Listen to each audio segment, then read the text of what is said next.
রাসূল সাল্লাল্লাহু আলাইহি ওয়াসাল্লাম কোন একটা মজলিসে একজন আনসারী সাহাবীর ব্যাপারে ঘোষণা দিল, বলল এখন যে সাহাবী এসে বসবে সে সাহাবী জান্নাতি।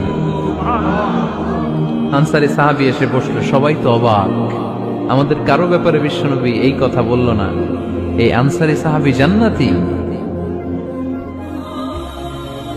আবার কয়েকদিন পরে আরেকটা মজলিসে বিশ্বনবী আবার ঘোষণা দিলেন, এই মুহূর্তে এমন একজন সাহাবী এসে এইখানে বসবে, এই সাহাবীটা জান্নাতি। সবাই খেয়াল করে দেখলো, আগের মজলিসে যেই লোকটাকে বিশ্বনবী জান্নাতি বলে ঘোষণা দিয়েছে, আজকেও ওই সাহাবী এসে ওই জায়গায় বসেছে। তৃতীয় দিন আবার বিশ্বনবী বললেন, এখন একজন সাহাবী এখানে এসে বসবে, সে জান্নাতি। সবাই খেয়াল করে দেখলো, ওই সাহাবীটাই আবার এসে বসেছে।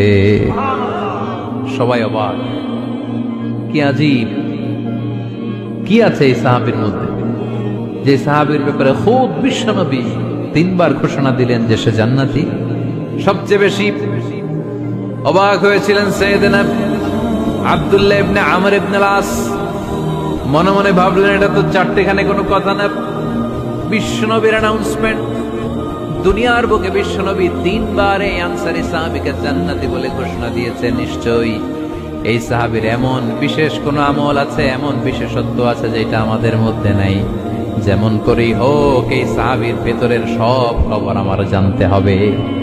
সাইয়েদনা আব্দুল্লাহ ইবনে আমর ইবনে আস একবার পরিকল্পনা করে ওই সাহাবীর বাড়িতে চলে গেলেন, যে বললেন, ভাই আমার আব্বার সাথে কয়েকদিন ধরে ঝগড়া, আমার ঘরে থাকতে মন চাচ্ছে না, তোমার বাসায় মেহমান হয়ে এসেছি, যদি তুমি অনুমতি দাও তোমার বাড়িতে 3 দিন মেহমান হয়ে আমি থাকতে চাই। কয়দিন? শুনতেছেন, বুঝতেছেন, কষ্ট হচ্ছে না তো? ওই আনসারী সাহাবী বলে, আহলান ওয়া সাহলান, খোশ আমদেদ, এ আমার সৌভাগ্য, আমার মেহমান হয়ে আপনি থাকবেন, আসেন আমার ঘরে থাকেন, এই ঘরে আমি থাকি, আর এই ঘরটা মেহমান হিসেবে আপনারে দিয়ে দিলাম, থাকেন। এবার আব্দুল্লাহ ইবনে আমর ইবনে আস খুব ভালোভাবে ফলো করতে লাগলেন, কখন এই আনসারী সাহাবী কি করে। 1 দিন 2 দিন 3 দিন পর্যন্ত ফলো করার পরে সাইয়েদনা আব্দুল্লাহ ইবনে আমর ইবনে আস এমন কোন বিশেষ আমল এই সাহাবীর মধ্যে খুঁজে পায় নাই।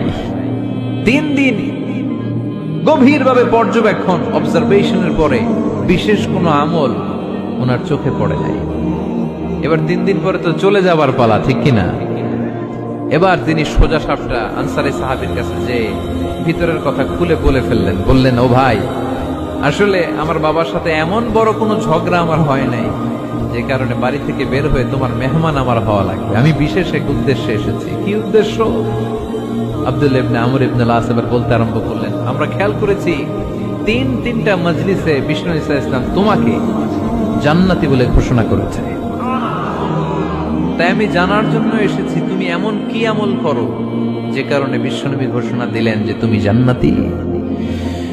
কি এমন বিশেষ আমল আছে তোমার, আমার একটু বলো, আমি ওই আমল করে জান্নাতি হতে চাই। আল্লাহু আকবার।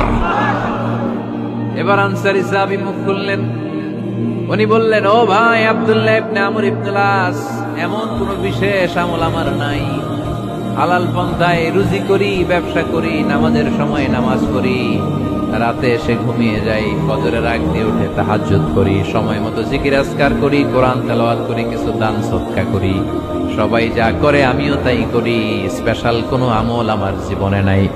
তবে আব্দুল্লাহ ইবনে আমর ইবনে আস, শুনে রাখো, একটা কাজ আমি প্রতি রাতে করি, হয়তো বা এ কারণেও বিশ্বনবী আমার ব্যাপারে এমন ঘোষণা দিতে পারে।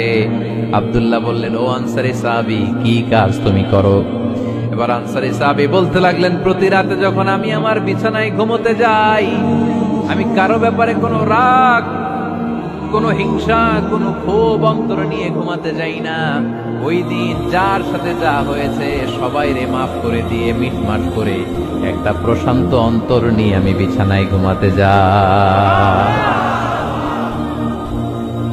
ওই দিনে কেউ আমার গালি দিছে, কেউ আমার বকা দিছে, কেউ আমার বিরুদ্ধে মিছিল করছে, উল্টা পাল্টা যে যাই করুক না কেন, আমি কিচ্ছু মনে রাখি না।